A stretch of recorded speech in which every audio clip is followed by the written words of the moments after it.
Hello, people of no color and no culture. Recently, a bank in California, Silicon Valley National Bank or Silicon Valley Bank, closed.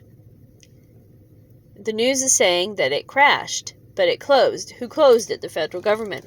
Why did it close? I have no idea.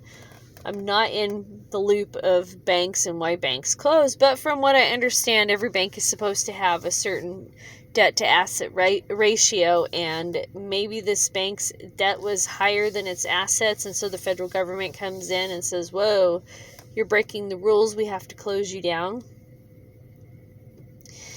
And I don't understand why the media I understand the media likes to create fear, so they're creating all this hysteria to get people afraid to use the banks. Well, they want to usher in, or from what I understand, maybe this is just a right-wing brainwashing thing. They want to usher in digital money, and we do have digital money, and it's very convenient. It's so nice that I can just pay for something online and then have it shipped. I don't have to send my check and wait for it to get deposited and then clear the bank, and then they'll send me my item. I don't have to wait. It's a pretty nice little tool. But the government, if they have everything digital, like there's something called Cash App, then there's, what's the other one? I don't remember. I don't use any of these apps. So some of these apps, if you move around more than $600 in a year, then they start thinking that you're a business, and then they start taxing every single transaction. Well, the government wants to tax every single transaction, and they're only supposed to tax us one time for transactions. If I buy something and I pay tax on it, if I go to sell it, why do I have to pay tax again? Nobody should have to pay tax again, right?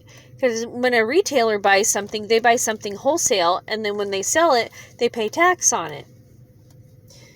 So then you're getting double taxed if you have to pay tax twice on something. But anyway, so why did this bank close down, and what's the reason for the hysteria? Now, we all know that the government and the media, they're all hand in hand, and they like to create hysteria for the sake of creating hysteria. They never have any rhyme or reason other than it makes some money.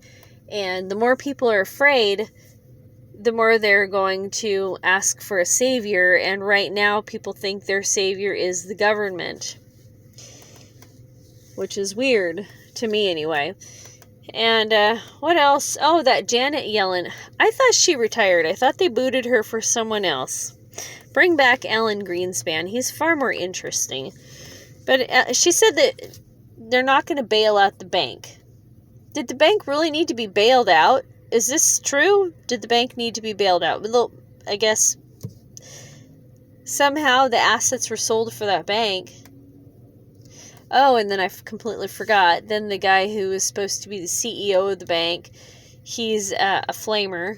And I guess the people who were the head of the bank, they sold a bunch of shares of something.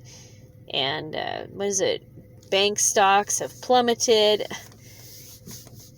I think it's just, there's the strategy of having assets crash that common people can buy is to shake out the weaker players so that they can control us. The less money you have, the fewer resources you have, the more likely you're going to have to rely on the government. And that's how they want it. But the government isn't going to have any assets or anything to give anybody if everybody's poor. If everybody's broke. That's why socialism doesn't work. Because if everybody's equally broke, then there's no assets to pass around, and the people who are functional, they're going to say, screw this BS, I'm not contributing, and they're going to just stop being productive.